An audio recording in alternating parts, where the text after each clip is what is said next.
मैं बार बार कहता हूं, दो प्रकार के युद्ध होते हैं, एक तो शस्त्र का युद्ध होता है और एक शास्त्र का युद्ध होता है। आजकल शस्त्र के युद्ध का समय जा चुका है, आजकल शास्त्र के युद्ध का समय चल रहा है। शास्त्र यानी शास्त्रार्थ का समय। पुराने समय आप जिनको शास्त्रार्थ कहते थे, आजकल के समय में उनको डिबेट बोलते हैं। टीवी पर आप लोग रोज देख रहे हैं डिबेट। तो हम लोग जो उन लोगों से हारे या हमारे लोगों ने जो धर्म परिवर्तन किया, उसका सबसे बड़ा कारण यह रहा कि हमारे लोगों के पास में उनके प्रश्नों का जवाब नहीं था। और आज भी आप लोगों ने केरला स्टोरी देखी है? कितने लोगों ने देखी है? एक बार हाथ खड़ा करो। अच्छा, केरला स्टोरी के अंदर एक मुस्लिम लड़की आसिफा नाम की आपके हिंदू लड़की से प्रश्न करती है कि एक भगवान जी तुम्हारे ऐसे जिनको तुम भगवान मान करके पूजते हो, उनके बारे में कह रही है। एक भगवान तुम्हारे ऐसे जिसको रोज नई गर्लफ्रेंड चाहिए, जिनको लड़कियों के साथ में डांस करने से फुर्सत नहीं है, जिसको लड़कियों के कपड़े उठाने से फुर्सत नहीं है, वो तुम्हारा भगवान है, उसको तुम पूज रहे हो। एक भगवान तुम्हारे ऐसे जिनको तुम दुनिया का कर्ता धर्ता मानते हो, अगर वो ईश्वर है तो उसको सब कुछ पता होना चाहिए, नहीं होना चाहिए। और जब उस ईश्वर की, उस भगवान की पत्नी की चोरी हो गई तो उस भगवान को पता ही नहीं कि पत्नी को कौन ले गया। और उस भगवान ने अपनी पत्नी को खोजने के लिए बंदरों को भेजा। बंदर कौन? हनुमान जी। अरे बोलो, हनुमान जी बंदर थे या इंसान थे? ये तो इंसान, आप आर्य समाज की छत्र छाया में बैठे हो तब कह रहे हो। बाकी बड़े बड़े धर्मगुरु चाहे राम भद्राचार्य हो चाहे कोई हो, सब बंदर मान करके बैठे हैं उनको। अब ये बताओ कि उस आसिफा नाम की लड़की ने बच्चों से प्रश्न किया, उनके पास कोई समाधान नहीं था, तो उनका मुंह बंद हुआ। रोज उनके सामने शर्मसार होना पड़ता था। ये तो 2-3 प्रश्न हैं, बल्कि विधर्मी लोगों ने लगभग 150-200 प्रश्नों की लिस्ट बनाई हुई है। आपके बच्चों से जाकर के यही प्रश्न करते हैं वो। अब रोज रोज बच्चा कब तक उनके सामने शर्मसार होगा? तो आखिर जब रोज शर्मसार हो रहा है तो आखिर भाई उनकी बात को वो स्वीकार कर लेता है और एक दिन धर्म परिवर्तन कर लेता है। आजकल धर्म परिवर्तन का यही सबसे बड़ा मुद्दा है। याद रखना, बड़ी बड़ी यूनिवर्सिटियों के अंदर बड़े बड़े पढ़े लिखे बच्चे आज धर्मांतरित हो रहे हैं। उसका कारण यही है क्योंकि इन लोगों ने जाना, इस बात को बहुत अच्छी तरह से समझा। जब विधर्मी लोग इस देश में आए तो उन्होंने सोचा ये भारत की संस्कृति गौरवमयी संस्कृति है, इनके महापुरुषों का चरित्र बड़ा धवल है, बड़ा पावन इनका जीवन है, इन लोगों को कन्वर्ट कैसे करें? क्योंकि हमारे तो पैगंबर डूबे पड़े हैं। उन्होंने न 6 साल की लड़की को छोड़ा, न 40 साल की महिला को छोड़ा, अपने जीवन में 43-44 शादियां की हैं। अगर ऐसी विचारधारा के लोग इस धरती पर आकर के प्रचार प्रसार करेंगे तो क्या आप उनको बोलने दोगे? क्या कहोगे भैया आपने किस बात का तुम प्रचार कर रहे हो? पहले अपने सिद्धांतों को देखो। क्रिश्चियन लोगों के बारे में उनकी बाइबल को आप पढ़ेंगे, उत्पत्ति विषय को, तो आपको हंसी आएगी। बेवकूफ़ी की बातें, इतनी गंदी गंदी बातें उन लोगों ने लिखी हुई हैं। तो कारण क्या है? कारण यही है कि उन लोगों का मामला गड़बड़ था और जब भारत देश में आकर के उन्होंने अपने धर्म का प्रचार करना चाहा तो सबसे बीच में जो रोड़ा बन रहा था, उनके सिद्धांत रोड़े बन रहे थे, उनके महापुरुषों का जीवन रोड़ा बन रहा था। भारत का व्यक्ति उनको कोई बोलने नहीं दिया करता था। और फिर उन्होंने तलवार के बल से हमारे लोगों को कन्वर्ट करना चाहा। तो जब तलवार चली लोगों को कन्वर्ट करने के लिए तो छोटे छोटे बच्चे खड़े हो गए। आपने बालवीर हकीकत राय का नाम सुना है सबने? कितनी साल का बच्चा था? 13-14 साल का बच्चा। और उसको कहा भैया क्या चोटी कटाओ, यज्ञोपवीत कटाओ। कहता गर्दन कटा सकता हूं, चोटी जरूर नहीं कटाऊंगा। बोला था नहीं बोला था?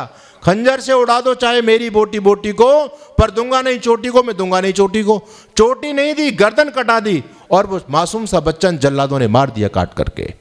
2 और बच्चे, एक बच्चा 7 साल का, एक बच्चा 9 साल का। क्या नाम था जी? फतेह सिंह जोरावर सिंह। कभी जाइए आप सरहिंद के किले की वो प्राचीर हैं, आज भी इस बात का साक्षी हैं। वो मोटी मोटी दीवार हैं, जिन दीवारों के अंदर उन छोटे भाइयों को, दोनों भाइयों को इन दरिंदों ने दफना करके मारा था। आखिर उन बच्चों से भी यही कहा गया था धर्म परिवर्तन कर लो। और उनका धर्म परिवर्तन नहीं करेंगे, बोले मार दिए जाओगे, बोले मरना मंजूर है, धर्म परिवर्तन नहीं करेंगे।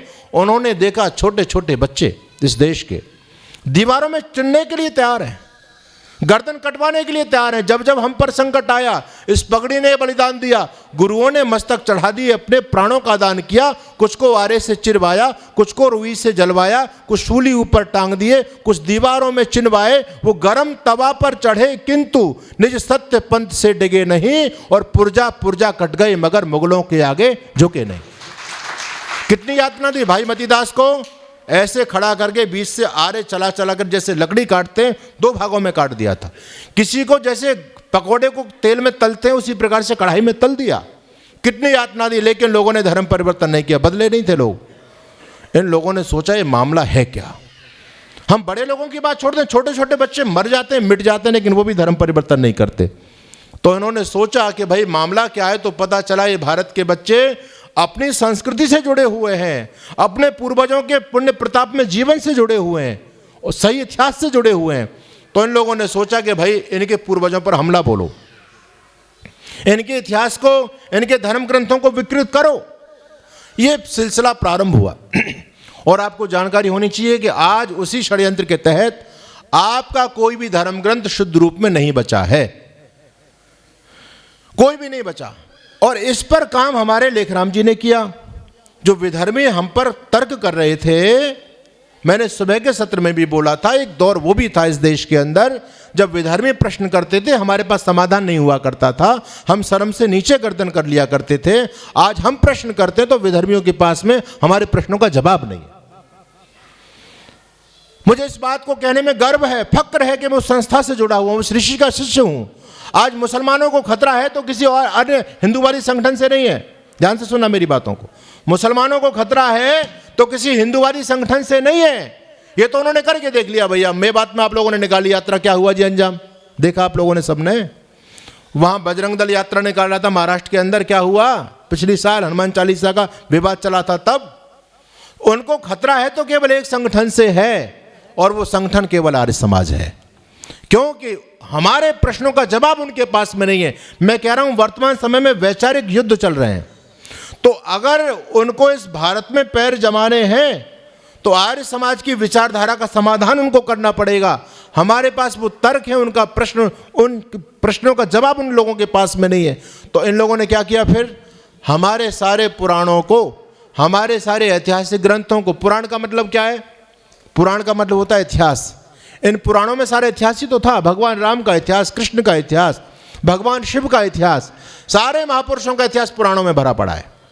लेकिन इन्होंने पुराणों पर हमला बोला, बोले इनके महापुरुषों को कलंकित करो। तो कृष्ण को टारगेट किया गया, राम को टारगेट किया गया, जिससे आने वाले समय में हमको इनके बच्चों के गर्दन पर तलवार चलानी न पड़े, बच्चे अपने आप मुसलमान बन जाए, बच्चे अपने आप विधर्मी बन जाए। तो ये जो विजन किसी के दिमाग में आया, ये हमारे लेखराम जी के दिमाग में आया। और जो हमारे धर्म पर प्रहार कर रहे थे, नई नई पुस्तकें लिख करके, जो बहावी मत के लोग, इस्लाम वाले लोग, जो हमारे महापुरुषों की खिल्ली उड़ाते थे, धर्मवीर पंडित लेखराम अपने तर्कों से उनको निरत्तर कर दिया करते थे। बस यही बात थी कि लेखराम जी उनकी आंखों में खटक रहे थे। तो बंधुओं, निवेदन में यह करना चाहता हूं, वो स्थिति आज भी है। अगर आज आपके बच्चों से कोई प्रश्न कर दे, आज सिपा ने जो प्रश्न किए, अगर आपके बच्चों से कोई प्रश्न कर दे, तो क्या आपके बच्चों के पास इन प्रश्नों का जवाब है? बोलो, जवाब दे पाएगा कोई? जो वास्तव में वैदिकता से जुड़े हुए हैं, जो आर्य परिवार के बच्चे हैं, कहने के लिए नहीं, बस कहने के लिए आर्य नहीं, वास्तव में जिन्होंने सत्यार्थ प्रकाश पढ़ा है, आर्य समाज के सत्संग में आए हैं, वो बच्चे तो प्रश्नों का जवाब दे सकते हैं।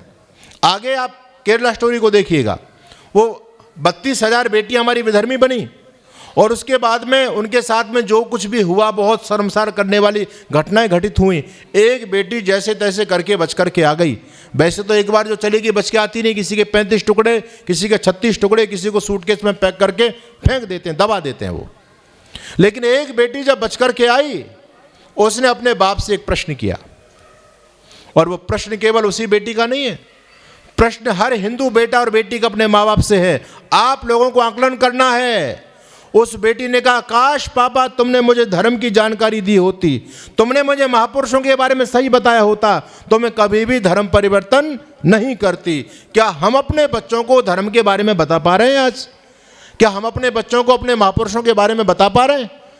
देखो, ठप्पा चाहे हम पर बड़े आर्यत्व का लगा हुआ कि हमारे परिवार के लोग हैं, आर्य परिवार के लोग हैं, लेकिन ये चिंतन आपको करना है, क्या आपके बच्चे भी आर्य बन पाए या नहीं बन पाए?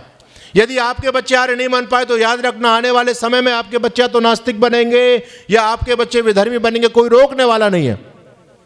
क्योंकि आज जो सनातन धर्म के नाम पर विचारधारा परोसी जा रही है, ये विचारधारा पूरी तरह से खोखली है, इस विचारधारा में कुछ भी दम नहीं है, क्योंकि ये असली विचारधारा नहीं है, नकली विचारधारा है।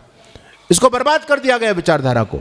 असली विचारधारा सनातन धर्म की आप जानना चाहते हो तो केवल सत्यार्थ प्रकाश से मिलेगी, ऋषि दयानंद के मंच से मिलेगी। अगर आपने अपने बच्चों को ऋषि दयानंद के मंच से जोड़ दिया तो आने वाले समय में आपके बच्चे बच सकते हैं, नहीं तो बचने का दूसरा कोई उपाय मुझे तो नजर आता नहीं है। आपके पास हो तो आप मुझे भी बता दो, मिलेगा ही नहीं आपको कोई उत्तर इसका। इसलिए जो समस्याएं उस समय थी, जिन समस्याओं पर हमारे पूर्वजों ने काम किया, अपना बलिदान दिया, वो समस्या यथावत आज भी हैं। और एक बात मैं कहना चाहता हूं, आजकल हमारा कोई भी विद्वान इस्लाम पर बोलना नहीं चाह रहा है। ज्यादातर की बात कर रहा हूं, बहुत कम लोग बोल रहे हैं जी। समस्या वही है, कौन सर तन से जुदा कराएगा भाई। उनके खिलाफ बोलना तो बहुत बड़ी समस्या का एक बहुत बड़ा कारण बनता है, तो कोई नहीं बोल रहा। क्या 14वां समोल्लास ऋषि दयानंद ने मनोरंजन के लिए लिखा था? क्या 13वां समोल्लास? ये दो बहुत बड़े शत्रु हैं।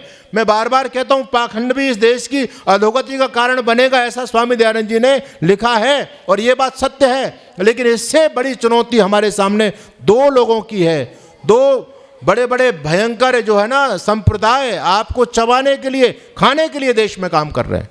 उनसे पहले हम लोगों को टकराना है, उसकी तैयारी हमारी होनी चाहिए। आज फिर धर्मवीर पंडित लेखराम प्रासंगिक हैं। जब हमारे बच्चे धर्मांतरित हो रहे हैं, उनको कौन बचाएगा? उनको फिर दोबारा से कोई लेखराम आकर के बचाएगा, उनको स्वामी श्रद्धानंद आकर के बचाएगा। और ये परंपरा आर्य समाज की है, दूसरे लोगों की ये परंपरा है ही नहीं। वो कभी डिबेट नहीं कर सकते, क्योंकि उन्होंने शास्त्रों को नहीं जाना है, नहीं समझा है। एक प्रश्न में भी उनकी बोलती बंद हो जाती है। मैं आदिवासी क्षेत्रों में गया था, वहां पर धर्मांतरण हुआ, लगभग 23 परिवार धर्मांतरित हुए, ईसाई बनाया गया उनको। दूसरे दिन जब हम लोग वहां पर पहुंचे, उधर मंडला मध्य प्रदेश का क्षेत्र, तो हमने उन लोगों से बातचीत की, भैया तुमने अपनी संस्कृति को क्यों छोड़ दिया? आखिर रामकृष्ण के अंदर कौन सी कमी आपको नजर आ गई? ईसा मसीह में कौन सी खूबसूरती आपको दिखाई देने लग गई? क्यों छोड़ा? आखिर वो जितने आदिवासी लोग जो ईसाई बने थे, उनके पास तो कोई जवाब नहीं था। लेकिन वहां जो फादर बैठा था, उसने मेरे से प्रश्न किया, स्वामी जी मेरे प्रश्नों का एक जवाब दे दो आप, अगर आप सच्चे सन्यासी हो। मैंने कहा पूछो क्या जवाब चाहते हो? उस व्यक्ति ने कहा कि आप रामकृष्ण की प्रशंसा करते हैं और बार बार हमारे ईसा मसीह पर टिप्पणी करते हैं, लेकिन ईमानदारी से बताओ कि किसका जीवन पवित्र है, ईसा मसीह अच्छा है या कृष्ण अच्छा है? मैंने कहा ये कोई पूछने की बात है? अरे कृष्ण तो कृष्ण है, वो तो आप तो पुरुष है, उन्होंने जीवन में कोई निंदित कर्म नहीं किया। बोले आपके कहने से क्या होता है? आपके धर्म ग्रंथ क्या कह रहे हैं उनके बारे में? आप ईसा मसीह के बारे में तो बोल रहे हो, लेकिन याद रखो ईसा मसीह वो शख्स है जो धरती के लोगों की पापों की गठरी बांध करके शूली पर चढ़ गए। ये वो लोग मानते हैं। जो क्रिश्चियनिटी को स्वीकार करता है, उनको बताया जाता है कि तुमने जीवन में जितने भी पाप पहले जन्म में कर लिए, अब तक के समय में कर लिए और आगे भी करोगे, अगर तुमने एक बार बपतिस्मा पढ़ लिया तो सारे के सारे पाप माफ। ईसा मसीह पहले ही तुम्हारे पापों की सजा को भोगने के लिए शूली पर चढ़ चुके हैं, उनको यह बताया जा रहा है। कहते हैं एक तरफ आपके ईसा मसीह हैं जो लोगों के पापों को लेकर के शूली पर चढ़ गए, और एक तरफ आपके कृष्ण हैं जो यमुना जी में नहाती हुई लड़कियों के कपड़े लेकर के पेड़ पर चढ़ गए। अब बताओ किसका जीवन अच्छा है? वहां पर बड़े बड़े धर्माचार्य बैठे थे, मोटी पेट वाले, बड़े बड़े तिलक वाले। मैंने संकेत उनकी तरफ किया कि ये क्या बोल रहा है भगवान कृष्ण के बारे में, इस पर उत्तर दो इसके प्रश्न का। आखिर वो क्या उत्तर देते? भाई भागवत है, उस भागवत की कथा करने वाला खुद इस बात को कहता है कृष्ण ने चीरहरण लीला की, तो दूसरे व्यक्ति को हम क्या जवाब दे सकते हैं? गंदगी हमारे घर में और उस गंदगी को हमने धर्म ग्रंथ मान करके स्वीकार कर लिया। आर्य समाज का सबसे बड़ा काम मैं इस बात को मानता हूं, आप कभी चिंतन कीजिए, यदि आर्य समाज इन चीज़ों का जो है ना पर्दाफाश नहीं करता कि भाई ये सारी चीज़ गलत हैं, तो देश की आज स्थिति और ही कुछ होती। तो हमारे पूर्वजों ने, जिनका आज हम बलिदान दिवस मना रहे हैं, इस हिंदुत्व को, सनातन को बचाने के लिए बहुत बड़ा काम किया। उन जैसा कोई तार्किक व्यक्ति नहीं था। उन्होंने बार बार जाकर के डिबेट किए हैं, अपने जो लोग धर्मांतरित हो रहे थे उनको जा करके रोका है, हजारों लाखों लोगों की घर वापसी कराई है। कितना बड़ा काम पंडित लेखराम जी ने किया। आज इस काम की फिर जरूरत है। मैं कहता हूं कि आप सभी को चिंतन करना है कि हम किस प्रकार से पंडित लेखराम की मुहिम को आगे बढ़ा सकते हैं।